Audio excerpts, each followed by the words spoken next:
이탈리아인들이 밀라노 한복판에서 컵라면 먹으며 한국행 비행기표를 검색한 이유 알고 계셨나요? 여러분, 진짜 미친 일이 벌어졌거든요. 밀라노라는 도시 아시죠? 패션의 수도, 에스프레소의 본고장, 그 오만한 유럽 문화. 자존심이 하늘을 찌르는 곳이잖아요. 근데 거기서 지금 뭐가 벌어지고 있냐면요. 이탈리아 사람들이 줄 서서 한국 컵라면 먹으면서 부산이 어디 있냐고 물어보고 있다는 겁니다. 이게 무슨 상황이냐고요? 제가 지금부터 하나하나 풀어드릴게요. 이거 듣고 나면 여러분도 소름 돋으실 거예요. 밀라노 코르티나 담페초 동계올림픽 기간 동안 한국관광공사가 설치한 코리아 하우스라는 공간이 있었어요. 근데 이게 그냥 평범한 홍보관이 아니었던 거죠. 이름부터가 심상치 않은데요. K-데일리케이션이라고 지었거든요. 한국인들의 일상을 통째로 들고 가겠다는 컨셉이었던 겁니다. 여기서 포인트는요. 화려한 K-팝 무대나 전통 한복 입힌 모델 세워놓고 포토존 만든 게 아니라는 거예요. 그냥 우리가 평소에 한강변 편의점에서 삼각김밥 사 먹고 컵라면 끓여 먹는 그 평범한 일상을 그대로 재현한 겁니다. 한강 편의점 콘셉트 부스 만들어 놓고 실제로 컵라면이랑 삼각김밥 진열해 놨거든요. 근데 반응이 진짜 미쳤어요. 이탈리아 현지인들이 그 앞에서 줄 서서 기다리는 거예요.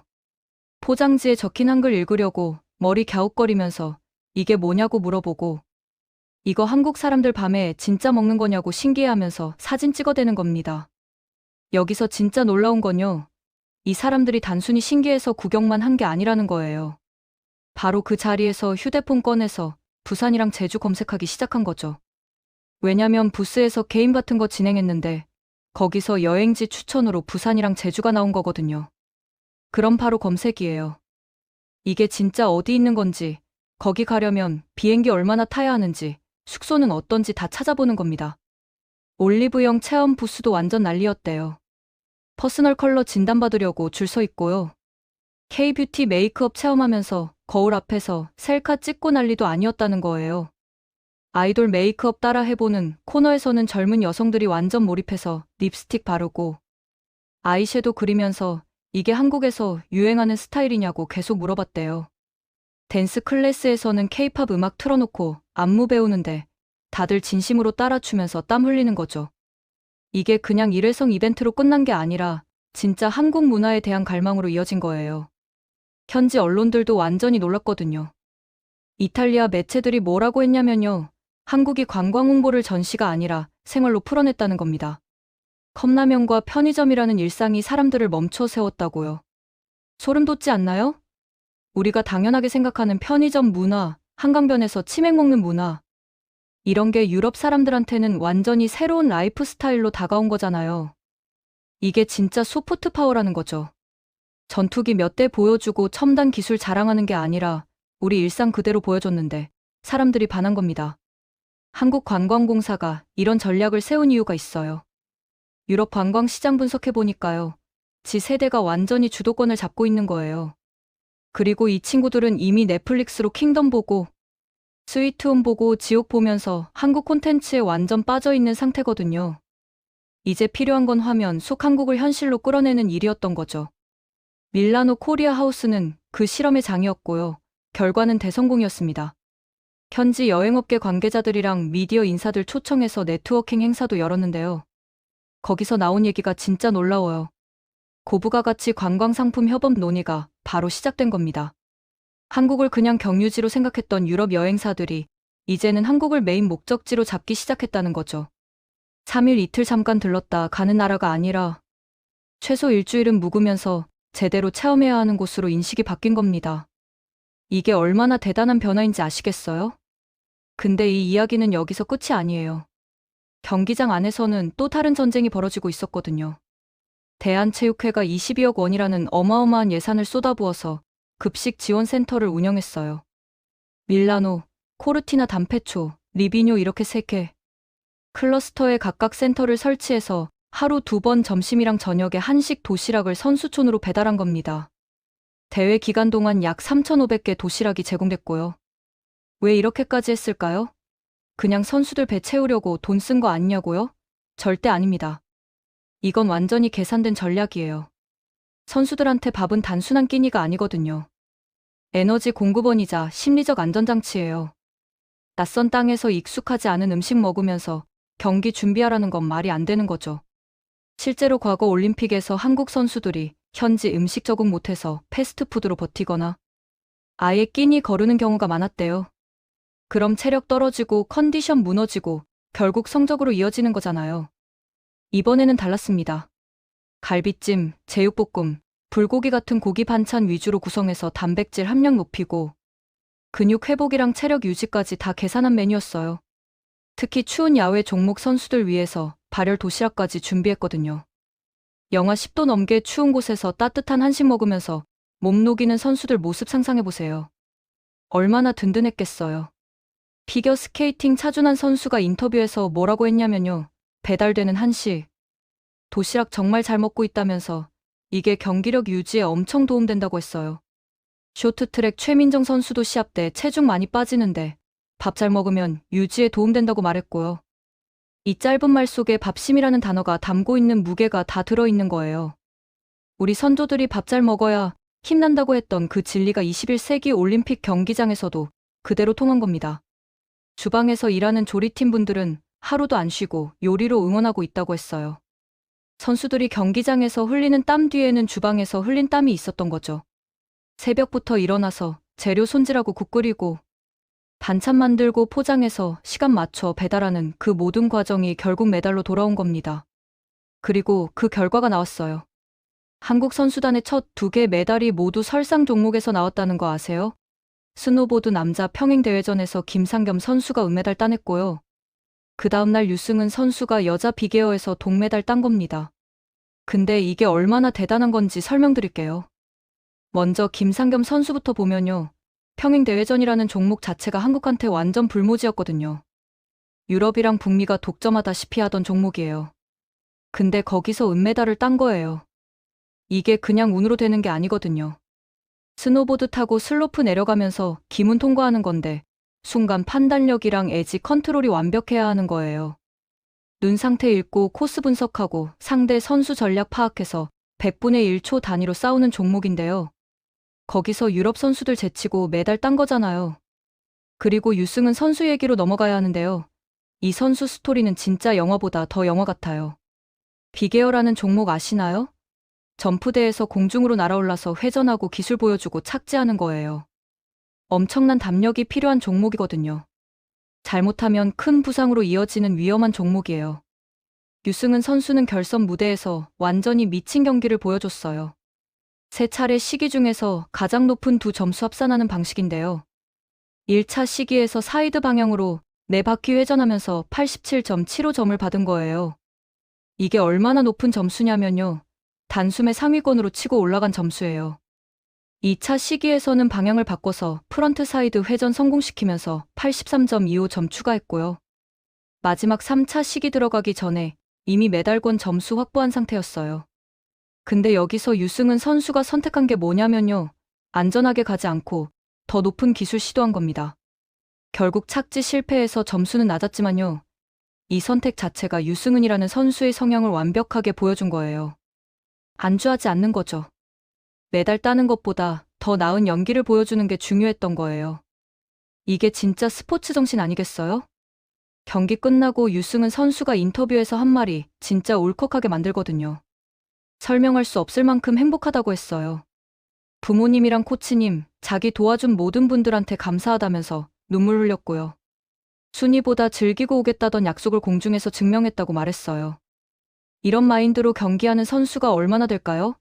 대부분 메달 따야 한다는 압박에 짓눌려서 경직된 연기 보여주기 마련인데요.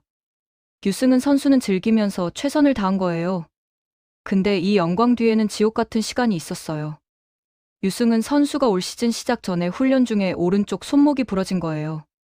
발목도 이미 골절했었는데 손목까지 부러진 거죠. 스노보드 선수한테 손목이랑 발목은 생명이나 다름없거든요.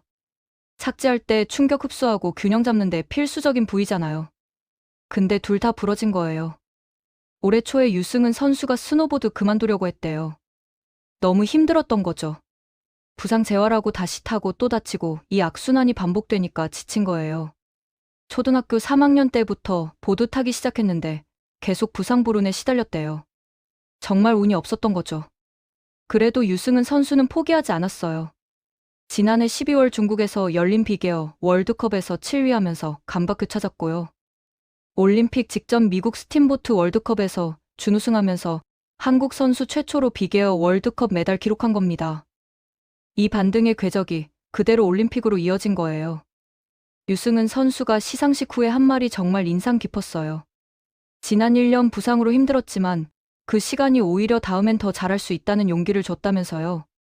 지금의 제 자신이 정말 자랑스럽다고 했어요. 이런 멘탈리티가 어디서 나오는 걸까요? 부상으로 좌절할 수도 있었는데. 오히려 그걸 성장의 기회로 삼은 거잖아요. 이게 진짜 챔피언의 마인드인 거예요. 외신들도 완전 난리였어요. 유럽 스포츠 매체들이 뭐라고 했냐면요. 전통적인 설상 강국이 아닌 한국이 프리스타일 비계어에서 메달 따냈다면서 도전적인 선택이 만든 상징적인 장면이라고 평가했어요. 한 매체는 이 메달은 기술보다 태도의 승리라고 표현했고요. 완전 정확한 분석이죠.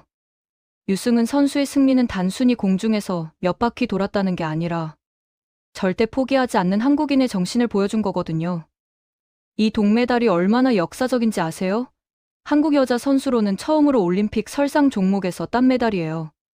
그리고 스노보드 프리스타일 계열에서 기록된 한국 최초의 올림픽 메달이고요.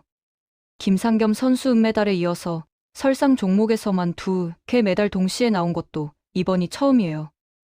여기서 진짜 중요한 건요. 범위의 확장이라는 거예요. 한국 설상 종목이 이제까지는 알파인 위주였잖아요. 스피드 스케이팅처럼 빠르게 내려가는 종목들이요. 근데 이제는 공중 연기랑 창의성의 영역으로 넘어온 거예요. 프리스타일이라는 완전히 새로운 분야를 개척한 겁니다. 그 전환의 중심에 유승은이라는 이름이 있는 거고요. 이 동메달은 단순히 기록표에 찍힌 순위가 아니에요. 한국 설상이 어디까지 도달할 수 있는지 보여주는 경계선이에요. 앞으로 얼마나 더 발전할 수 있는지에 대한 가능성을 증명한 거죠. 유승은 선수 이후로 한국에서 비계어 배우고 싶어하는 어린 선수들이 엄청 늘어날 거예요. 롤모델이 생긴 거잖아요. 이게 바로 올림픽 메달의 진짜 가치예요. 이제 다시 밀라노 시내로 돌아가 볼까요? 코리아 하우스 앞에서 컵라면 들고 웃던 이탈리아 현지인들. 한식 도시락으로 컨디션 끌어올리던 선수들. 그리고 점프대 위에서 계산 없이 몸 던진 유승은 선수. 이 모든 장면이 하나로 모아지는 지점이 있어요. 한국은 왜 강해졌는가라는 질문이요. 답은 진짜 심플해요. 한국은 자기 방식 그대로를 들고 나온 겁니다. 거창하게 꾸미지 않았어요. 우리가 평소에 하는 그대로 편의점에서 컵라면 끓여 먹고 한강변에서 치맥하는 그 일상을 보여준 거예요. 전통 한복 입히고 사물놀이 공연하는 게 아니라 진짜 우리가 사는 모습을 그대로 펼쳐놓은 거죠. 그리고 선수들한테는 밥을 해줬어요. 22억 원 들여서 한식 도시락 매일 배달해준 거예요. 이게 얼마나 든든한 지원이었겠어요. 낯선 땅에서 고향만 먹으면서 힘낼 수 있었던 거잖아요. 그 위에서 선수들은 두려움 없이 날아올랐고요. 이번 올림픽에서 한국이 증명한 건 메달 색깔이 아니에요. 경쟁력 있는 일상이에요. 우리 일상이 그대로 콘텐츠가 되고 문화가 되고 소프트 파워가 되는 시대가 온 거예요. K-팝이나 K-드라마만 한류가 아니에요. 편의점 문화, 배달 문화, 한식, 뷰티, 이 모든 게 다 한류인 거죠. 그리고 지금 이탈리아에서 한국은 어떻게 기억되고 있을까요? 잘 준비된 국가, 선진국? 이런 딱딱한 이미지가 아니에요. 살아보고 싶은 나라예요. 함께 컵라면 먹고 싶고, 한강변에서 치맥하고 싶고, 올리브영에서 화장품 사고 싶은 나라인 거예요. 이게 진짜 국가 브랜딩이거든요. 밀라노 거리를 걷던 이탈리아 사람들이 마치 서울 시장 골목에 들어온 것 같은 착각을 했대요. 젓가락질 서툴게 하면서도 컵라면, 면발 들이키며 즐거워했고요. 한국 길거리 음식 맛보면서 원더풀 외쳤어요. 한국이 더 이상 지도상의 먼 나라가 아니라 자기들 일상 속에 깊숙이 들어온 친근한 이웃이 된 거예요. 이런 문화적 친밀감은 곧바로 국가 브랜드 신뢰로 이어졌어요. 그리고 그게 스포츠 현장에서는 선수들한테 든든한 지원군이 됐고요. 선수들은 고향 맛이 담긴 도시락 먹으며 타지에서의 외로움이랑 긴장 털어냈고요. 주방에서 정성껏 음식 준비한 분들의 마음 전달받아서 경기장에서 최고의 기량 발휘할 수 있었던 거예요. 특히 유승은 선수가 보여준 끝없는 도전. 정신이랑 부상 딛고 일어선 불굴의 의지는 현지인들한테도 엄청난 감동 줬어요. 그 선수가 공중에서 그리는 궤적은 단순한 운동신경의 산물이 아니었어요. 한국인 특유의 끈기랑 열정이 빚어낸 예술이었던 거죠. 외신들이 입 모아서 태도의 승리라고 극찬한 이유도 바로 여기 있어요. 기술적인 완벽함을 넘어서 자기가 하는 일을 진심으로 즐기고 포기하지 않는 그 자세가 전 세계인의 마음 움직인 거예요. 이게 바로 한국 스포츠의 저력인 거죠. 한국 설상 종목의 새로운 역사가 써내려가는 이 순간은요, 우리가 단순히 성적에만 집착하는 게 아니라 과정 자체를 소중히 여기고 우리만의 문화를 세계에 알리는데 성공했음을 보여주는 거예요. 밀라노 하늘 아래 울려 퍼진 한국의 일상이랑 도전의 목소리는 앞으로도 오랫동안 사람들 기억 속에 남을 거예요. 한국은 이제 잘 준비된 이벤트를 보여주는 나라를 넘어서 함께 살아가고 싶은 따뜻한 정이랑 열정이 넘치는 나라로 세계 무대에 우뚝 섰어요. 모든 선수랑 지원팀, 그리고 현장에서 한국의 매력 알린 모든 분들의 노력이 하나로 모여서 만든 이 값진 성과는 대한민국 관광이랑 스포츠의 미래를 더욱 밝게 비추고 있습니다. 여러분, 이게 진짜 국뽕 아니겠어요? 우리가 그냥 평범하게 사는 일상이 다른 나라.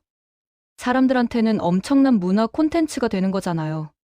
편의점에서 컵라면 끓여 먹는 것, 한강변에서 치킨이랑 맥주 마시는 것, 올리브영에서 화장품 고르는 것. 이 모든 게 다 한류가 되는 시대예요. 그리고 이게 단순히 문화 수출로만 끝나는 게 아니에요. 관광 산업으로 이어지고 경제 효과로 이어지고 국가 브랜드 가치 상승으로 이어지는 거거든요. 밀라노 코리아 하우스를 찾았던 이탈리아 사람들 중에서 실제로 한국 여행 예약한 사람들이 엄청 많대요. 현지 여행사들도 한국 패키지 상품 준비하기 시작했고요. 유럽 시장에서 한국의 위상이 완전히 달라진 거예요. 예전에는 중국이나 일본 가는 김에 잠깐 들르는 나라 정도였잖아요. 근데 이제는 한국 자체가 메인 목적지가 된 거죠. 최소 일주일은 있어야 제대로 즐길 수 있는 나라로 인식이 바뀐 거예요. 이게 다 어디서 나온 거냐면요. 우리가 우리 자신에 대한 자신감을 가지고 있기 때문이에요. 굳이 유럽 스타일 따라하거나 미국식으로 포장하지 않아도 우리 방식 그대로 보여주면 사람들이 좋아한다는 걸 아는 거죠. 이게 진짜 문화적 자신감이거든요. 그리고 선수들 지원하는 방식도 봐요. 22억 원 들여서 한식 도시락 배달하는 거. 이게 얼마나 세심한 배려예요. 다른 나라들은 현지 케이터링 업체랑 계약해서 음식 제공하는 수준이에요. 근데 한국은 직접 조리팀 보내서 매일 신선한 한식 만들어서 배달한 거잖아요. 이 정도 지원받는 선수들이 경기장에서 힘 안 낼 수가 없는 거예요. 유승은 선수가 메달 딴 것도 결국은 이런 시스템적인 지원이 있었기 때문이에요. 몸 상태 관리 제대로 되고 컨디션 유지되니까 훈련에만 집중할 수 있었던 거죠. 부상에서 회복하는 과정도 빨랐을 거예요. 영양 관리 제대로 되면 재활 속도가 완전 달라지거든요. 그리고 무엇보다 중요한 건 심리적인 부분이에요. 낯선 땅에서 고향 음식 먹으면서 느끼는 안정감, 이게 엄청난 거거든요. 선수들이 경기 전에 가장 힘든 게 심리적 압박이잖아요. 근데 밥 먹으면서 잠깐이라도 고향에 있는 것처럼 느낄 수 있다면 그 압박감이 확 줄어드는 거예요. 실제로 차준환 선수랑 최민정 선수가 인터뷰에서 한식 도시락 얘기할 때 표정이 완전 밝아졌대요. 정말 감사하다고 여러 번 말했고요. 이게 단순히 음식을 제공한 게 아니라 선수들한테 정서적 안정을 준 거예요. 이런 게 바로 선진국형 지원 시스템이거든요. 그리고 조리팀 분들도 정말 자부심 가지고 일했대요. 새벽부터 일어나서 재료 손질하고 국 끓이고 반찬 만드는 게 힘들었겠지만요. 자기들이 만든 음식 먹고 선수들이 경기장에서 좋은 성적 내는 거 보면서 보람 느꼈다고 해요. 이게 진짜 팀워크잖아요. 한국 스포츠가 강한 이유가 바로 이거예요. 선수 혼자 싸우는 게 아니라 뒤에서 엄청나게 많은 사람들이 지원하고 응원하는 시스템이 갖춰져 있는 거죠. 코치진, 트레이너, 의료진, 조리팀, 관리 인력까지 다 하나의 팀으로 움직이는 거예요. 유승은 선수의 성공 스토리도 결국은 이런 시스템 안에서 나온 거예요. 혼자였으면 부상 극복 못했을 거예요. 주변에서 계속 응원하고 지원해줬기 때문에 다시 일어설 수 있었던 거죠. 부모님이랑 코치님한테 감사하다고 했을 때 진심이 느껴졌잖아요. 이게 한국 스포츠의 정체성이에요. 개인주의가 아니라 집단주의적 지원 시스템이요. 서로 돕고 같이 성장하는 문화요. 이게 결국 올림픽 메달로 이어지는 거고요. 밀라노에서 벌어진 모든 일들을 종합해보면요. 한국이 지금 세계 무대에서 어떤 위치에 있는지 정확하게 보여주는 거예요. 문화적으로, 경제적으로, 스포츠적으로 모든 분야에서 경쟁력을 갖춘 나라가 된 거죠. 코리아 하우스에서 현지인들이 컵라면 먹으며 한국 여행 계획 세우는 모습. 경기장에서 선수들이 한식 도시락 먹으며 컨디션 관리하는 모습. 점프대 위에서 유승은 선수가 두려움 없이 날아오르는 모습. 이 모든 게 연결되어 있어요. 일상이 문화가 되고, 문화가 경제가 되고, 경제가 국력이 되는 선순환 구조가 완성된 거예요. 이게 바로 21세기형 소프트 파워의 완성형이거든요. 다른 나라들은 아직도 전통 문화유산이나 거대한 건축물로 자기들 위상 증명하려고 하잖아요. 근데 한국은 달라요. 살아있는 일상으로 승부하는 거예요. 지금 이 순간 한국 사람들이 실제로 즐기고 있는 문화를 보여주는 거죠. 재밌게 보셨다면 구독과 좋아요, 알림 설정 부탁드립니다.